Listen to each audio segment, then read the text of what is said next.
Leontyne Price had a very specific opinion about untrained voices, and she had never been shy about it.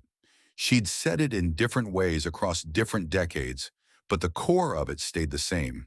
Natural gifts were accidents. What you did with them was either art or it was entertainment, and those weren't the same thing. Training was what separated the two. Breath support, passaggio, resonance, the mechanics of sustaining a voice across a lifetime without destroying it. These weren't optional considerations for Price. They were the difference between a sound and a singer. In the fall of 1989, a journalist from a classical music magazine caught her between rehearsals at the Kennedy Center and asked about the new voices coming up in pop and R&B. Price smiled the way she always smiled when she was about to say something that would end up in print. "A beautiful accident is still an accident," she said. "I've heard voices that could stop a room. What I haven't heard from that world is a voice that knows what it's doing while it's stopping the room. Instinct and craft are not the same instrument." The piece ran in 3 publications. Whitney Houston's name wasn't in it. It didn't need to be. Everyone understood who she meant. Nobody from that world responded publicly because there wasn't really a response to give. You didn't argue with Leontyne Price about the human voice. Not in 1989. Not when she had spent 30 years at the Metropolitan Opera doing things with her instrument that most singers spent their entire careers trying to approximate. That was about 14 months before the Super Bowl. On January 27, 1991, Whitney stood at midfield in Tampa Stadium and sang the national anthem in front of 73,000 people. No elaborate arrangement, no pyrotechnics, no dancers. Just the voice and a backing track and a stadium full of people who had heard that song thousands of times and were about to hear it in a way they hadn't expected. The recording went gold before the week was out. Radio stations were playing it like it was a new single. Arista was already figuring out the logistics of releasing it as one. She was 27 years old. 3 weeks later, she was at a dinner in Georgetown. The host was a music industry attorney whose name has never been publicly attached to the story, which is exactly why the people who attended felt comfortable enough to actually be themselves that evening. About 22 guests, not all of them from music. A retired conductor, a few arts journalists who had agreed without being asked not to report on the evening. A handful of people from the kind of adjacent industry positions that never make it into profiles but without whom nothing in that world actually gets made. Leontyne Price was there because the host was someone she had trusted for a long time. Whitney was there because her manager had called 2 days earlier and said it would be good for her to be seen somewhere quiet after the noise of the past few weeks. They were placed at opposite ends of a long table. That part was probably not accidental. Price had known who Whitney was for years in the way you know who people are when your world runs parallel to theirs, but doesn't quite intersect. She'd heard the records. She'd watched the performances on television. She had a clear sense of what the voice was, or she thought she did. What she understood was that it was extraordinary, the way certain rare things in nature are extraordinary. Undeniable, yes. Shaped by deliberate craft? No. She hadn't been unkind about it, even privately. She'd been categorical, which was its own kind of limitation. Dinner moved the way it moves in rooms where most people are too careful to say anything they'll regret. Measured conversation, comfortable silences, the occasional remark that almost landed somewhere interesting before someone redirected it. By the second course, 2 separate discussions had taken root on either side of the table and were running like parallel broadcasts. Whitney was talking to the person beside her about something unrelated to music. She had her elbow on the table and her chin in her hand. She'd slipped one of her heels off under the table at some point. She had a way of making herself easy in formal settings that had nothing to do with casualness and everything to do with not finding formality particularly compelling. Price noticed this briefly from across the table.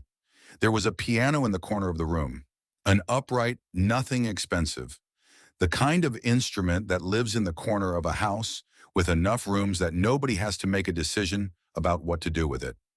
The retired conductor had played a few bars before dinner, something minor and forgettable. Then it had been left alone. Somewhere around 40 minutes into the meal, the host said something to Whitney. Not a request exactly, more of an observation. The kind people make when they're hoping it becomes something. He said something like, "I keep thinking about what that must have felt like. That stadium." Whitney looked at him for a moment, then shrugged. "Louder than this," she said.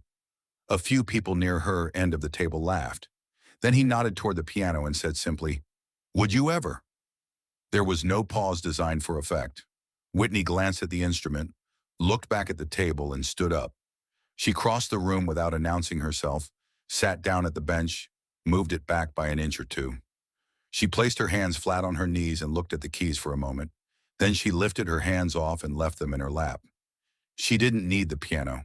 22 people in a Georgetown dining room, high ceilings, a fireplace running low. The particular silence of a winter night when the windows are thick enough to keep the street outside where it belongs. No microphone, no amplification of any kind. Nothing between her voice and the air in that room. She opened her mouth and sang.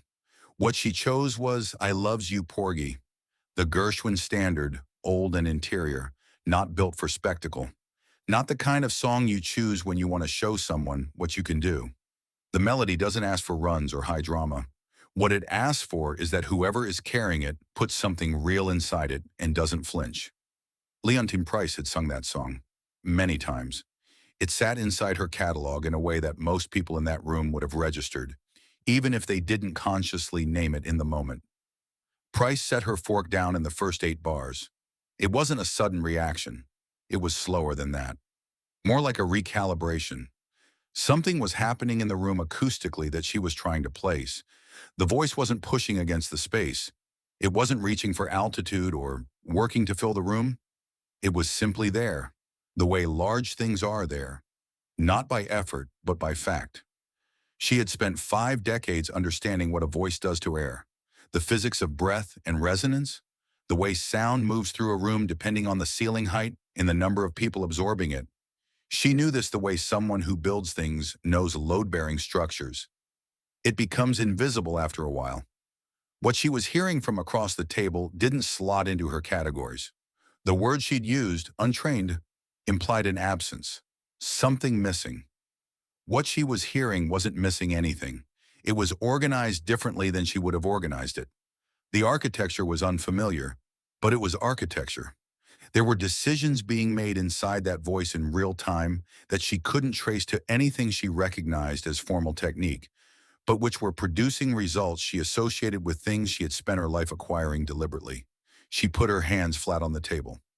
Still, a man who had been standing in the doorway with a glass of wine came back and sat down without finishing his pour. 2 conversations on the far end of the table stopped mid-sentence. A woman near the window turned around slowly, as if she'd heard something and needed to confirm it with her eyes. Nobody made a decision to be quiet. The room just got that way. Whitney sang for about 5 minutes. She wasn't performing in the theatrical sense of the word. She was in the song, which is a different condition entirely. At one point, she looked down at her own hands resting in her lap. Briefly, the way you look at something you're holding with care. Her eyes weren't closed for effect. She wasn't playing to the room. She was just occupying the sound. When she stopped, the room returned to itself in stages. The man near the door picked his glass back up. Someone exhaled audibly.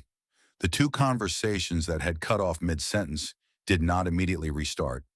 Whitney stood, pushed the bench back slightly with the backs of her knees, and walked back to her chair.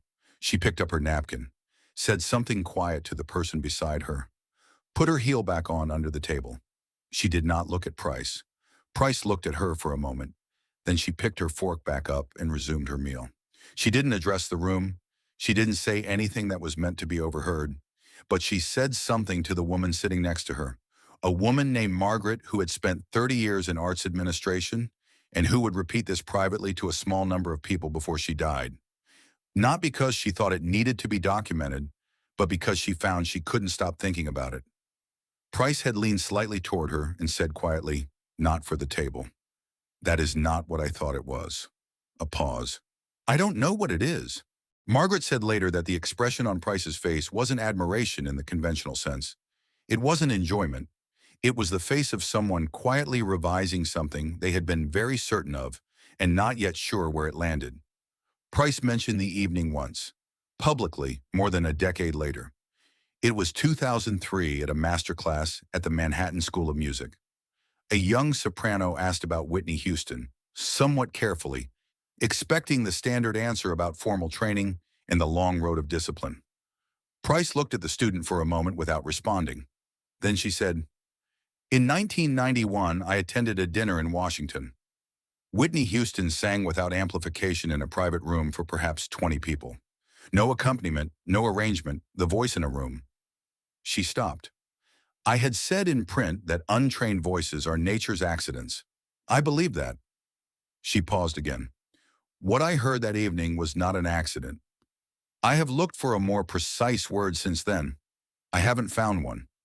She moved on to the next question. Someone in the room recorded it on a cassette that took 15 years to surface. The student wrote it down in a notebook she kept for 40 years. Whitney never spoke publicly about that evening. She rarely attached weight to private occasions, and when she mentioned them at all, it was briefly, without ceremony. What happened off a stage seemed to belong to a different category for her. Not secret, just not meant for the summary version. The people who were at that dinner have mostly not told this story to journalists.